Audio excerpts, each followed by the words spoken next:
ще ви демонстрирам едни големи илюзии с малки предмети. Ние създаваме големи илюзии с малки предмети също. Това са два от моите любими магични предмета. Монета.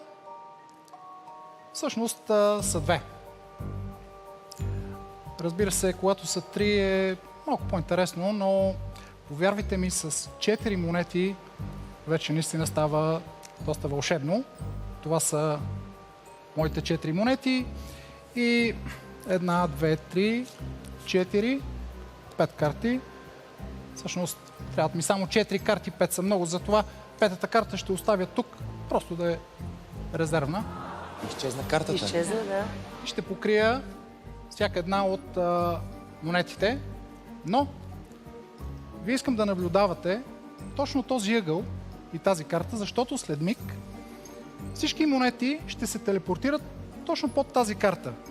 Разбира се, първо трябва да щракна с пръсти и така както виждате, всички монети изчезват и се появяват точно под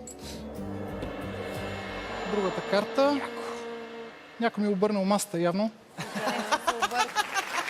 Но и така става огледално. Ще се постарая да не говоря много, за да няма психологическо влияние и за да не си помислите, че ви обърквам докато говоря. Момент, тази монета все пак трябва да е покрита от картата. Няма да има странни или бързи движения, а отново само едно щракване с пръстите. И така, както виждате, всички монети изчезват. И разбира се, тук просто няма как да ви изненадам, защото предполагам, че се досещате къде се намират монетите, нали? Ми не са там. Точно така, в 4-те ъгъла. Как се появиха?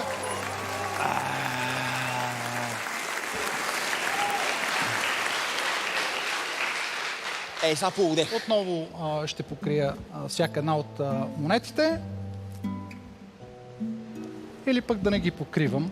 Нека да го направя открито, за да видите точно какво се случва.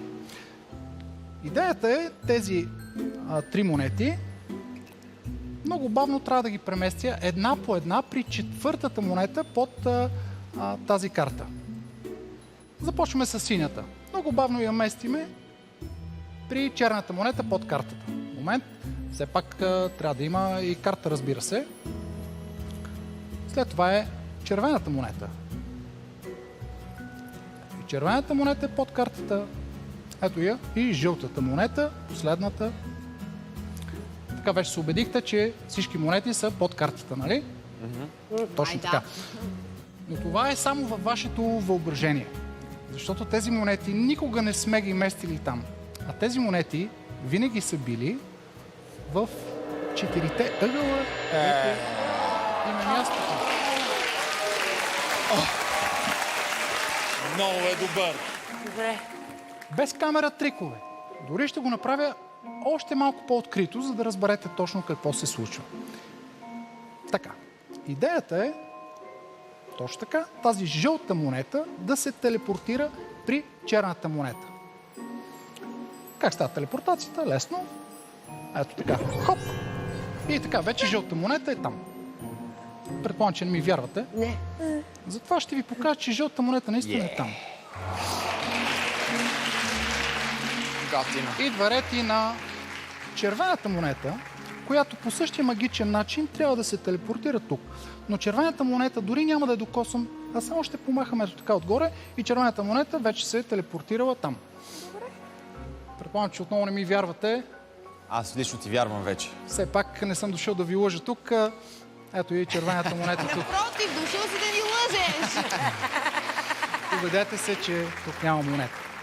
И накрая идва ред и на последната синя монета, която по същия магичен начин трябва да се телепортира. Ето там. Къде? Ама тя вече е там! Нека да ви го покажа как Ма това става. много бързо бе, хора. Ма само ни кажа. Ето я синята монета. Отново една бърза телепортация. Синята монета изчезва и така вече всички монети са отново заедно на масата. Разбира се, но само че в 4-те ъгъла. Където имаме...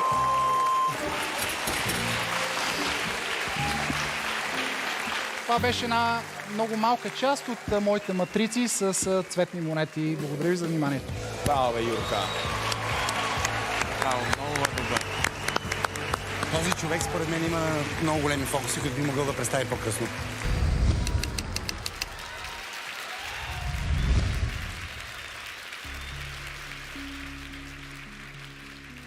На първото ми участие на тази сцена аз ви демонстрирах големи илюзии с малки предмети. Покривах едни монети с карти и се случваха разни интересни неща. Но сега съм решил да ви разкрия как работи магията. Затова тези карти ще ви разкарам от тук. А ви искам да наблюдавате много внимателно и да не мигате. Монетите са в 4 ъгъла, нали? Николаус? Да? Всъщност не, монетите са в този ъгъл. Зрителите обаче ги виждат в редица. За разлика от двамата водещи, които си мислят, че монетите са тук, то само аз знам, че монетите са ето тук. До тук ясно ли е? Да. Или малко избързах? Нека да го... Добре, виждам, че не е ясно. Ще го повторя и ще го направя на забавен каданс.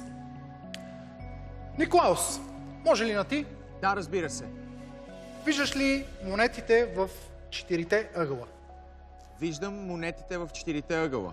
Да, ама не, защото тук са 2 монети, Николаус, а тук, по-скоро тук са 2. Разбира се, Катето Евро мисли, че тук са 2, за разлика от Евелин, която вижда 3 монети. Но, повярвайте ми, само професора знае, че тук са 4 монети. Разбира се, професорска работа. Все пак би било добре тези монети да бъдат разделени в 4 ъгъла. Затова нека и да го направя, като започнем първо от тази монета, която ще я сложа в ето този ъгъл. Не този, този. А останалите 3 монети, тях няма нужда да ги разделям, защото те винаги са били в ъглите.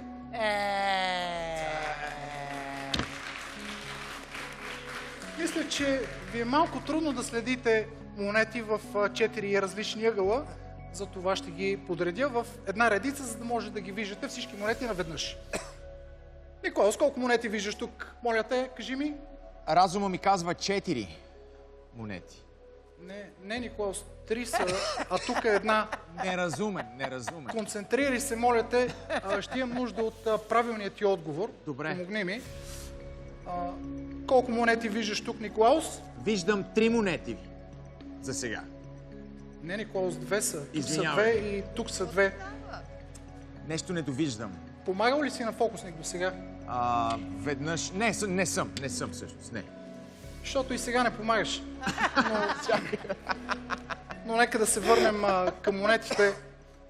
Това е едно прекрасно упражнение при хора, които объркват цветовете или са с липса на концентрация.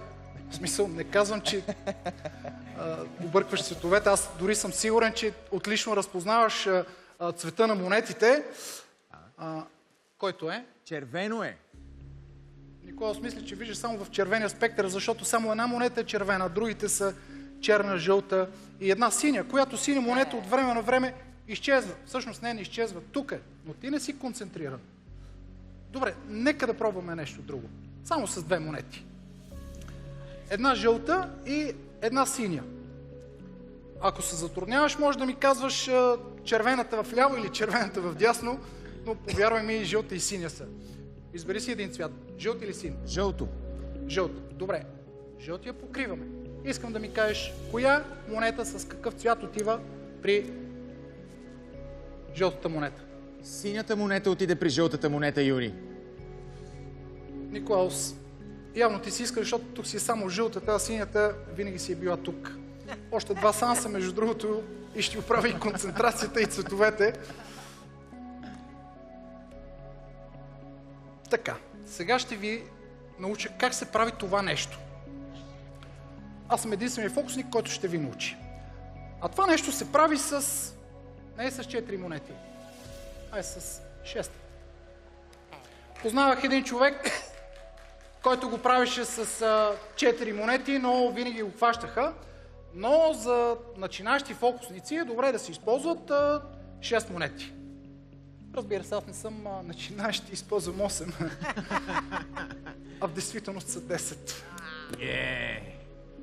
Това са моите 10 монети. Но когато съм в добро настроение, мога да използвам 12, по някой път са 14, а в случая използвам 16 монети. Ако има някакви въпроси, после можеш и да отговоря, но сега ви казвам едно на здраве! Браво! Това беше от мен. Благодаря ви за вниманието. Браво!